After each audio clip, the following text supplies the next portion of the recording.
You know what? Let's pull over here, do a little walk around. I'll tell you guys more about my bike.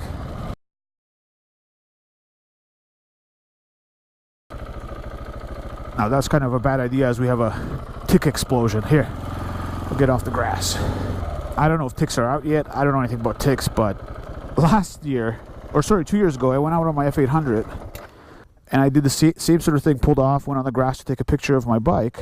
And then when I got home, later on that evening, there was a tick crawling on my arm. So he must have got on my clothing somehow and was working his way up, and just so happens that I noticed him. But there she is. There is my KLR. KLR. What an idiot. There's my KTM 690 Enduro R. There's the pannier racks I got. I still haven't decided whether I'm going to go with soft or aluminum panniers. Very torquey, very fast. Up to about 100 kilometers per hour. I'm probably the fastest thing I know. It does feel like the fastest bike I ever had. I don't know if it's just because I rode the KLR for a season and then everything seemed fast in comparison, or whether this is actually fast, but it just feels fast. You have to watch yourself every time. And of course there's no traction or any sort of control, so you have the potential to bring the front end up. I also got the Ricochet skid plate, which you can't see right now. It looks nice and dirty, muddy. I got the blacked out version.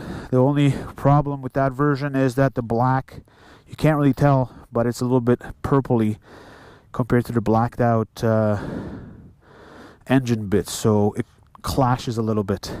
Not a big deal. I mean, who cares, right? It's covered. Broke a bit. Well, it's still recording. You know, this bike in comparison to the big 1200 GS or even the GS Adventure is super light. It's half the weight. You can manage it off-road a lot better. Easy to pick up. You saw I didn't even have to do any techniques. I just picked it up. It is a fantastic bike. The one thing I did that is sort of different. Now these mirrors, they're actually, this is the right mirror and that's the left mirror. I just swapped them out. This little edge here, when it's installed properly, so this comes out on this end and now that edge is up here, for me visually creates this weird angle, and I thought it just doesn't look right. But when you flip them over, sort of fixes it a bit. The stock seat, a lot of guys get aftermarket seats. I don't have a problem with it yet.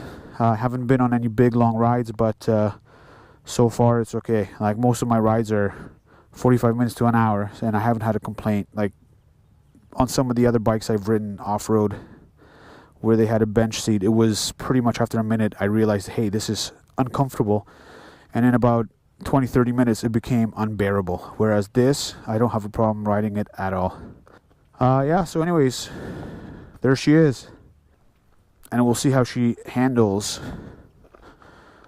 the Trans-Labrador Highway, which is where I'm planning to go on this year's ride.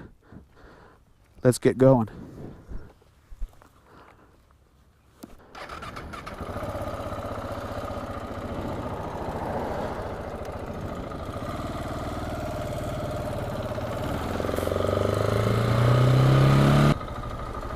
Oh, and by the way,